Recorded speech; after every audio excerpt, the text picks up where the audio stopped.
মোৰ কোনো জাতি নাই, মোৰ কোনো ধৰ্ম নাই, মোৰ কোনো ভগৱান নাই,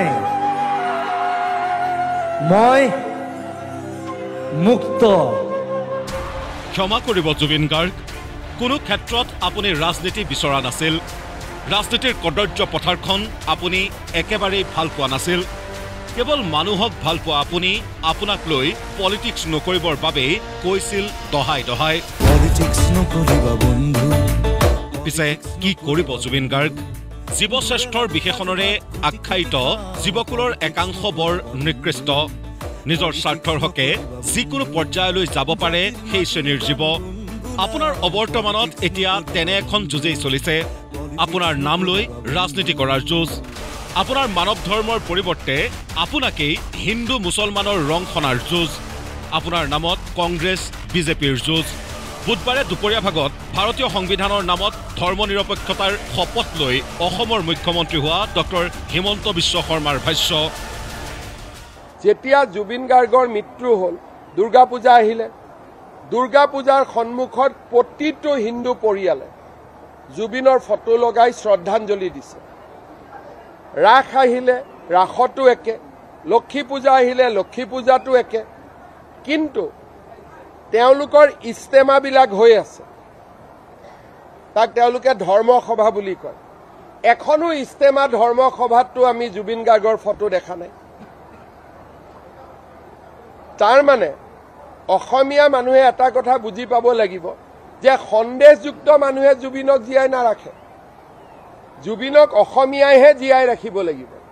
চাউল দালি নালাগে বুলি কোৱা মানুহে জুবিনক জীয়াই নাৰাখে। পিছ নপৰিল APCCৰ সভাপতি গৌৰৱ গগৈ।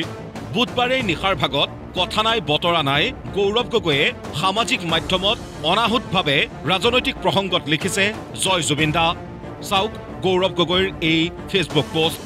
গৌৰৱ গগৈয়ে লিখিছে যুঁজ এখন হ'ব, লিখিছে জয় হিন্দ জয় আই অসম। এইখিনিলৈকে ঠিকেই আছিল, কিন্তু জয় জুবিন দা।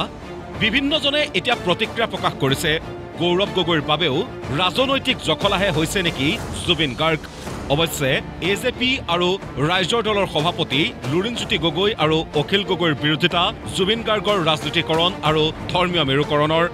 এইটোতো অতি দুৰ্ভাগ্যজনক কথা, যিটো সময়ত জুবিনদাৰ আদৰ্শত মানৱীয় প্ৰমূল্য মানৱতাবোধ আছে। জুবিনদাৰ আদৰ্শত য'ত কোনো ধৰণৰ বিভাজন নাই, সংকীৰ্ণতা নাই, হিন্দু মুছলমান শিখ জৈন পাৰ্চী বৌদ্ধ কোনো ধৰ্মৰ ভেদাভেদ নাই, জাতি জনগোষ্ঠীৰ মাজত ভেদাভেদ নাই।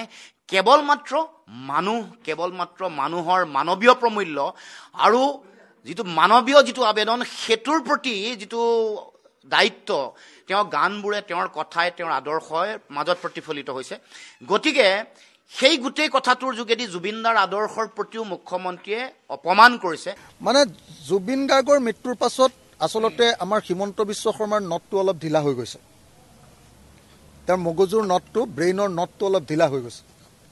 তেওঁ একদম উৎপাত কৰিবলৈ লাগিছে, তেওঁ অস্থিৰ হৈছে, তেওঁ মানে কি বুলি কয় ৰেচলেছ হৈ গৈছে। আৰু সেইকাৰণে তেওঁৰ মুখৰ পৰা যিকোনো কথা ওলাবলৈ ধৰিছে। সেইকাৰণে তেওঁ এতিয়া যিবিলাক কথা কৈছে সেইবিলাক আপোনালোকে বৰকৈ নিউজ কৰি নাথাকিব, কাৰণ তেওঁ অলপ অস্থিৰতাত ভুগিছে। তেওঁক অলপ চিকিৎসা কৰাৰ এই সময়ত খুব প্ৰয়োজন। মই আশা কৰোঁ আপোনালোকে তেওঁক এবাৰ চিকিৎসা কৰাৰ কাৰণে এবাৰ পৰামৰ্শ প্ৰদান কৰিব। জুবিন গাৰ্গ অনুৰাগীৰ এটাই আহ্বান, কোনোবাই ৰাজনীতি কৰে পৃথক প্ৰসংগত কৰক, আন কথা বতৰাত কৰক, কিন্তু কাটৰ আহ্বান জুবিন গাৰ্গক লৈ ৰাজনীতি নহওক, কেতিয়াও নহওক। ব্যুৰ' ৰিপৰ্ট, প্ৰতিদিন টাইম।